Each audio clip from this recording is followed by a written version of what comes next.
So hey guys, welcome back to a new video RS play super. Finally इतना ज्यादा wait करने के बाद और टाइम स्किप के बाद बोरुटो की मांगा आ गई है। मैंने अभी कुछ समय पहले ही कैचअप किया और जिस तरह से कावाकी ने रिवर्स उनो खेल दिया ना बोरुटो के साथ, मैंने एक्सपेक्ट नहीं किया था और तब से लेके अभी तक मैं परेशान था अगला चैप्टर कब पढ़ने को मिलेगा। और अब फाइनली आ गया है। मैंने अभी तक इसको पढ़ा नहीं है तो फटाफट इसको पढ़ते हैं, इसको रिव्यू करते और देखते हैं आखिर क्या लेके आए हैं किशिमोटो सेंसेई इस बार हमारे लिए। तो गाइस, बिना टाइम वेस्ट किए लेट्स बिगिन।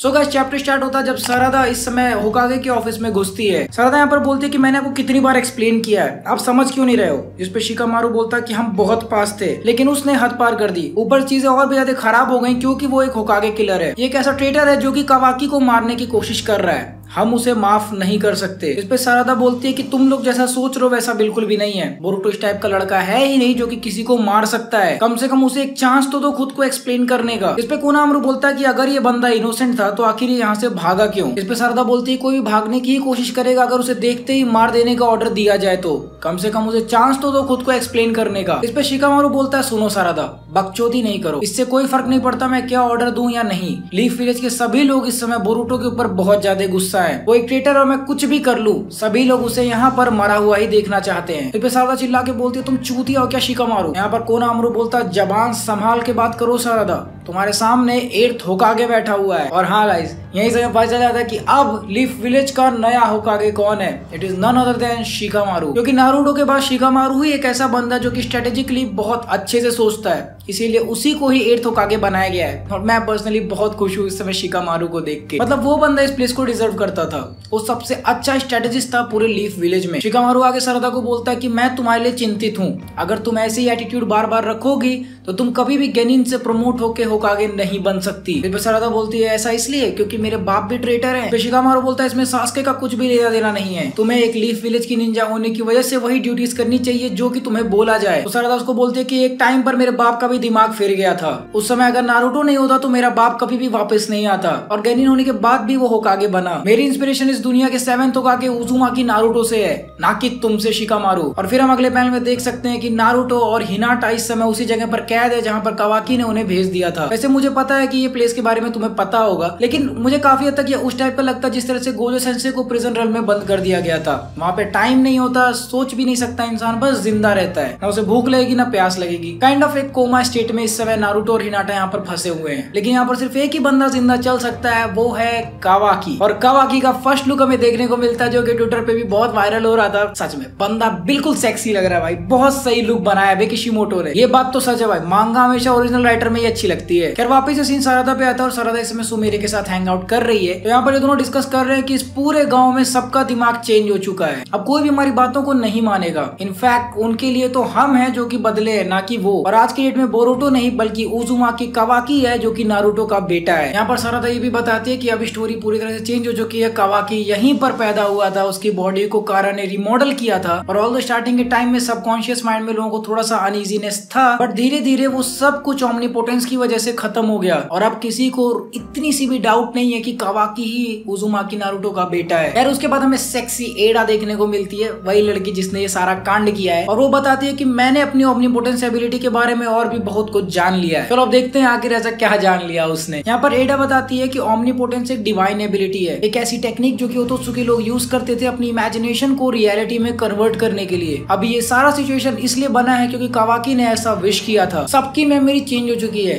इनफैक्ट ओवरराइट कर दी गई है इस बात से कि अब कावाकी नारुतो का बेटा है। ये सुन के सारादा उससे पूछती है फिर कोई तो तरीका होगा वापस से सब कुछ नॉर्मल करने का। इस पे एडा बोलती है मुझे नहीं पता, लेकिन अगर हम सबको मेरी एबिलिटी के बारे में बता भी दें तो भी कोई भी ये बात नहीं मानेगा। अगर तुम पूरे गांव वालों को अच्छे से एक्सप्लेन करने भी बैठ जाओगे तो वो ऐसे सोचेंगे तुम ऐसे लोग हो जिनके पास गलत मेमोरी है, और हम 3 लोग की बात कोई नहीं सुनेगा जब हजारों लोग की मेमोरी अलग है। एडा आगे बोलती है कि ये बहुत सरप्राइजिंग बात है कि मेरी एबिलिटी तुम दोनों के ऊपर नहीं काम की। ऐसा कैसे हो सकता है? इस एबिलिटी से सिर्फ ओतोत्सुकी और डेमन ही इम्यून है। क्या तुम दोनों के ऊपर मेरे चार्म का कोई इफेक्ट नहीं पड़ा? जिसमें हम छोटे से फ्लैशबैक में देख सकते हैं कि शिकामारू उन लोग को वार्न कर रहा है कि किसी भी हालत में डेमन को नहीं पता चलना चाहिए कि एडा की एबिलिटी तुम लोग के ऊपर काम नहीं करती है। अगर उसको पता चल गया तो उसे ये भी पता चल जाएगा कि तुम लोग उसे जान से मार सकते हो। यहाँ पर सारादा खुद को बचाने के लिए बोल देती है कि हम दोनों बस प्रिटेंड कर रहे हैं, ऐसा कोई भी नहीं है जो कि तुम्हारी चार्म एबिलिटी से इफेक्ट ना हो पाए। यार इसके में दिखता कावाकी का लुक जो कि हवा खा रहा है इस समय, देखने में बिल्कुल टोक्यो रेवेंजर जैसे छपरी जैसा लग रहा है उसके पैंट ऐसे बड़े बड़े से। I think he is enjoying his time being the Hokage son. खैर कवाकी के साथ हमें मित्सुकी भी दिखता है और मित्सुकी को देख के तो मैं सोचने लगा था भाई ये कौन है, इतना सही दिख रहा है ये बंदा भी, इसका भी बहुत सही लुक लेके आए भाई ये लोग। यहाँ पे कवाकी बोलता है मित्सुकी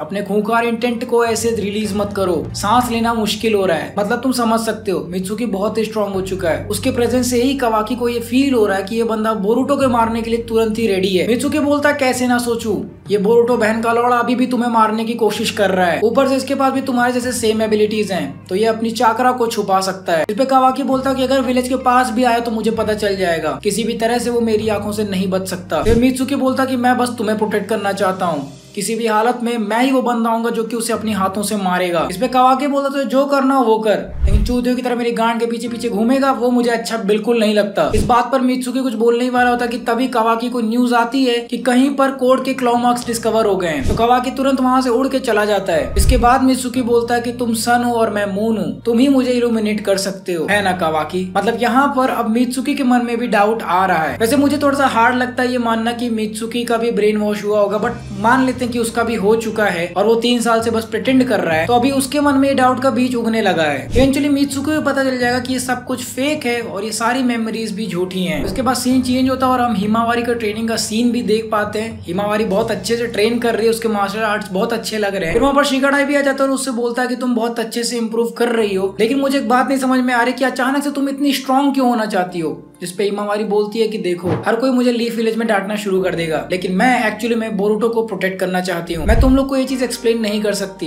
लेकिन मन में मेरे लिए उसके अंदर कोई गलत इमेज बन ही नहीं रही है। मुझे ऐसा लगता ही नहीं कि बोरुटो ऐसा कुछ कर सकता है, और अगर उसने ऐसा कुछ किया है तो उसके पीछे बहुत बड़ा रीजन होगा, और अगर ये सच है तो बोरुटो इस समय बहुत मुश्किल में है। पहले से पता चलता है कि जो लोग बोरुटो से बहुत ज्यादा स्ट्रांगली कनेक्टेड हैं, वो लोग एक्चुअली में अंदर से फील कर सकते हैं कि कुछ तो गड़बड़ है। फॉर एग्जाम्पल अभी तुम देख सकते हो मित्सुकी के साथ ये हुआ, और हिमावारी भी चीज मानने को तैयार नहीं है। इनफैक्ट हिमावारी को तो ये भी लगता है कि नारुतो जिंदा है। तो बेसिकली आई थिंक जितने भी लोग नारुतो और बोरुटो के क्लोज है उनको काइंड ऑफ अंदर से फीलिंग आ ही रही है कि कुछ तो गड़बड़ है। तब तक कवाकी उड़ते हुए उस जगह पर पहुंचता है जहां पर उन्हें कोड का मार्क मिला हुआ है। कोड यहाँ पर मार्क को मिटा देता है, लेकिन तभी वो नोटिस करता है कि निंजा के पीठ पर भी एक क्लॉ मार्क बना हुआ है। वो उसे भी खत्म कर देता है, लेकिन एक्चुअली में अब बहुत लेट हो चुका है, क्योंकि मल्टीपल निंजास के पीठ पे ये सेम क्लॉ मार्क बना हुआ है। और तभी तुरंत कोड अपना अटैक लॉन्च करता है। इन सभी की बॉडीज में से एक टेंटिकल्स टाइप का जानवर निकलने लगता है जो कि विलेजर्स के ऊपर अटैक करने लगता है। सभी के सभी निंजास को तुरंत डिप्लॉय कर दिया जाता है और कवाकी उनमें से एक को डिफीट करता है। दूसरी तरफ सारादा भी एक मॉन्स्टर को डिफीट करके नीचे गिरा देती है, लेकिन तभी सारादा नोटिस करती है कि डिफीट हुए वाले मॉन्स्टर की बॉडी में से एक और मॉन्स्टर निकल रहा है, बिल्कुल उसी तरह से जिस तरह से कोड के क्लॉ मार्क्स में से कोई भी ट्रांसपोर्ट हो सकता है। मतलब मोटा मोटा ऐसे समझ लो कि अगर कोड के पास इन्फिनिट ऐसे मॉन्स्टर्स होंगे तो इन्फिनिट यहाँ से निकल सकते हैं। एंड फाइनली उन्हीं मॉन्स्टर्स की पीठ पर से कोड भी बाहर निकलता है। कोड यहाँ पर बोलता है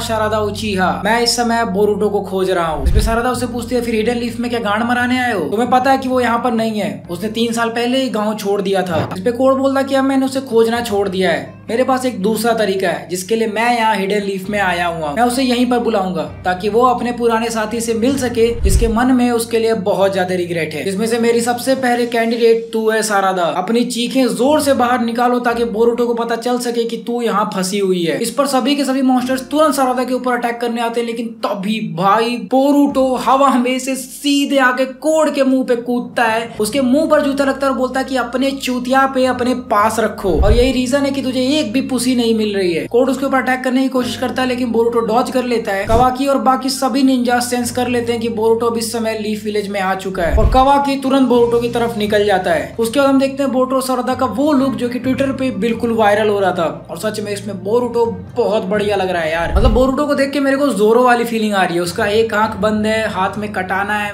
भाई सही लग रहा है लौंडा। मतलब यहाँ पे बोरुटो को देखा जाए तो एकदम सास्के और नारुतो का मिक्स लगता है। मतलब अगर समहाउ नारुतो और सास्के सेक्स कर लेते हो, नारुतो प्रेग्नेंट हो जाता तो ऐसी चीज पैदा होती। मतलब देख के ही वैसा लग रहा है यार, देख लो। आधा तो मुझे सास्के ही दिख रहा है ये, और उसमें थोड़ा सा मुझे नारुतो दिख रहा है। हिनाटा भी लग रही है भाई, थ्रीसम हुआ क्या इन लोग। यहाँ पर कावाकी भी आ जाता है और बोलता है तो फाइनली यहाँ पर आ गया बोरुटो। और last line the vortex of fate is intertwined again के साथ चैप्टर नंबर 81 खत्म। खैर चैप्टर खत्म हो चुका है, स्टोरी सेटअप करी जा रही है अब धीरे धीरे। जो पिछली कई सारी चीजें थी उसका भी इसमें रेफरेंस दिया गया, तो काइंड ऑफ चैप्टर आधा फिलर टाइप का मेरे को लग रहा था। कुछ चीजें चीजें शायद स्किप की जा सकती थी, बट ठीक है, फिलहाल के लिए फर्स्ट चैप्टर आया हुआ इतने बड़े टाइम स्किप के बाद तो लोगों को थोड़ा सा रिवाइंड भी करना पड़ेगा कि आखिर क्या क्या हुआ है। ऑब्वियसली हर कोई जाके पूरा का पूरा मांगा नहीं पड़ेगा वापस क्या हुआ। खैर बोरुटो का लुक मुझे बहुत सही लगा। खैर इसकी एंट्री मुझे उस समय की याद दिलाती है जब नारुतो ने लीफ विलेज में एंटर लिया था, जब पेन वहां पर अटैक कर रहा था, तो काइंड ऑफ वैसा ही मेरे को लगा।